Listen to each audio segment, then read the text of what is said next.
É porque, assim, sempre existe uma pergunta clássica. A pergunta é: doutora, quando for a hora você me avisa? A pergunta ela é genuinamente humana porque perpassa por um lugar de uma possibilidade de perda e de sofrimento. E de uma forma muito empática e amorosa, eu devolvo a pergunta. E trago reflexão, mas o que é? Eu quero entender o que para você é chegar a hora. E aí vem a devolutiva, quando estiver sofrendo, porque eu não quero que sofra, porque se estiver sofrendo eu prefiro dar um fim, né? Eu prefiro fazer eutanásia, porque é muito difícil deixar o animal passar por tudo isso. E baseado, né, nessa compreensão que existe hoje no mundo, principalmente aqui no Ocidente, sobre a morte, eu devolvo novamente a pergunta, de uma forma, mais uma vez, amorosa e empática. O que é o sofrimento para você? Por que eu preciso fazer essa pergunta? E eu até digo isso para a pessoa, eu estou te fazendo essa pergunta porque eu preciso entender o que é dimensão de sofrimento para você. O sofrimento ele está num lugar muito subjetivo. É claro que a gente tem definições mais clássicas de sofrimento, mas muitas delas têm um cunho subjetivo. Então, quando eu devolvo essa pergunta, eu quero auxiliar essa pessoa para eu compreender o que é o sofrimento para ela, para que nós possamos trazer nos cuidados desse animal o menor sofrimento possível, né? E aí entra o lugar de desmistificar o processo do morrer, porque o processo do morrer ele tem um caminho a ser seguido inevitável. Quando o indivíduo, ser, né, que está ali, seja animal, seja humano, quando ele está morrendo por uma doença crônica avançada e ou porque ele é muito velhinho, ele vai apresentar sinais clássicos, né, de fim de vida, como por exemplo, um sinal que gera muita angústia, né, que é o emagrecimento progressivo associado com uma redução muito importante da ingestão de alimento. Isso é um processo natural de fim de vida, tá? Obviamente eu não vou entrar muito nesse quesito porque quando os sintomas estão bem controlados, então quando não tem dor, quando não tem muita náusea, quando não tem náusea, na verdade, aí eu posso entender se esse emagrecimento, se essa falta de apetite, né, se assim podemos dizer, tem a ver com algum sintoma que está controlado ou não, tá? Mas aqui eu tô falando de um paciente, de um animal que está com sintomas controlados. Então, no fim de vida, é muito normal esse emagrecimento, principalmente pela perda de massa muscular, esse definhar, no bom sentido, se é que a gente pode dizer, essa palavra, né, esse murchar, vamos tirar a palavra definhar, que ela tem uma conotação muito negativa. Pensa numa planta, uma planta quando ela vai morrer, uma flor, quando ela sai do seu auge, e ela começa a murchar, ela não fica mais tão bonita, ela perde o viço. E com o ser, sem ser uma planta, então com o animal, com o ser humano, é muito parecido esse processo do murchar, né? Porque a gente tem uma compreensão muito equivocada e romântica que vem do cinema, dos filmes, das novelas. A pessoa morrer lá, só fechar o olho, respirar, né, profundamente.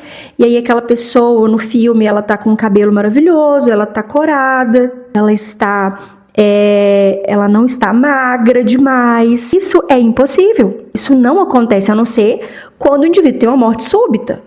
Aqui a gente está falando, né, de um processo do morrer por uma doença crônica, pelo processo natural da velhice. Muitas vezes vem acompanhado de um adoecimento, né? E aí, no quesito alimentação, que esse é um ponto, principalmente aqui na América Latina, né, que nós temos o entendimento de que cuidar tem a ver com alimentar. E sim, eu falo que para mim isso é um super desafio também. O animal que não está comendo, não está querendo comer ou comer muito pouquinho, isso dá um aperto no coração da gente. Mas no processo de fim de vida, essa alimentação, ela tende a ficar mais afetiva. Ou seja, o indivíduo vai querer, o animal vai querer comer aquilo que ele gosta muito, aquilo que é mais cheiroso, mais palatável.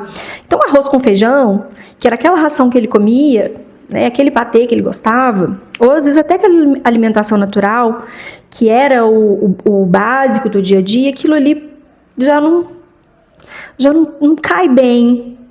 Porque também essa nutrição, ela começa a não fazer tanto sentido assim para o corpo biológico. Aquelas células, o processo digestivo, ele não é o mesmo.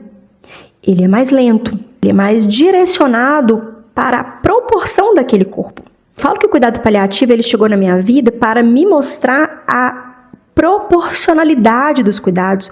O cuidado paliativo vamos dizer assim, né, é a especialidade que mais trouxe esse olhar do respeito pelas fases da vida, né? Essa questão do emagrecimento progressivo associado com uma redução da vontade de se alimentar, ele é um processo natural. Desde que, obviamente, mais uma vez dizendo aqui, esse paciente esteja com os sintomas controlados.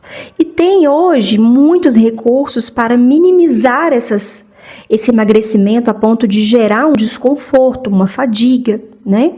Para que nós possamos trazer o máximo de autonomia possível. E isso no ser humano também existe, né? A fisioterapia, que não é reabilitação, é a fisioterapia para trazer a proporcionalidade daquele corpo, né? O que ele dá conta de fazer, para trazer mais autonomia possível para aquele paciente.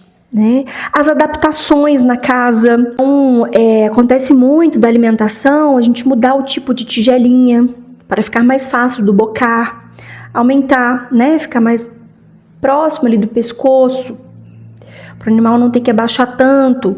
Então, para subir na cama, no sofá, tem um puff, tem uma escadinha, tem, né, uns degraus aí de puffs para subir. Então, isso tudo é adaptável no ser humano e nos animais, a mesma coisa. Ok? E eu vejo muito tutor dizendo assim, mas não quero deixar chegar numa situação de que não come sozinho, tem que ir lá, sempre dar água e alimento, porque não faz sozinho, não consegue levantar direito, é muito difícil, andar cambaleante, né? Já brinca mais tanto como antes. E aí, gente, eu digo o seguinte, olha, uma pessoa, um ser humano, quando está muito idoso, e ou está com uma doença grave, avançada, o ser humano vai precisar de necessidades de cuidados, né? Pessoas para auxiliar a alimentar, a ir ao banheiro, a tomar banho, né?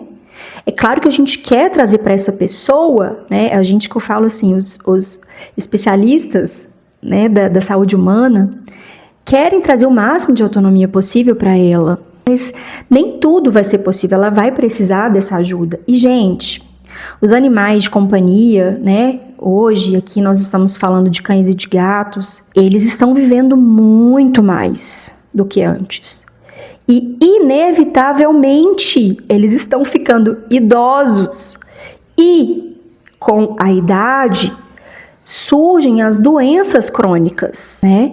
Então, por que com eles seria diferente? Manuela, mas olha, a natureza deles é diferente, né? Então, um gato, um cachorro, é diferente do ser humano, sim, com certeza. E eu digo para vocês que esse é o nosso grande e principal desafio. Para um animal, com o máximo possível olhar direcionado para a sua espécie. Porque o animal ele não tem autonomia para dizer claramente o que ele quer e o que ele não quer, né?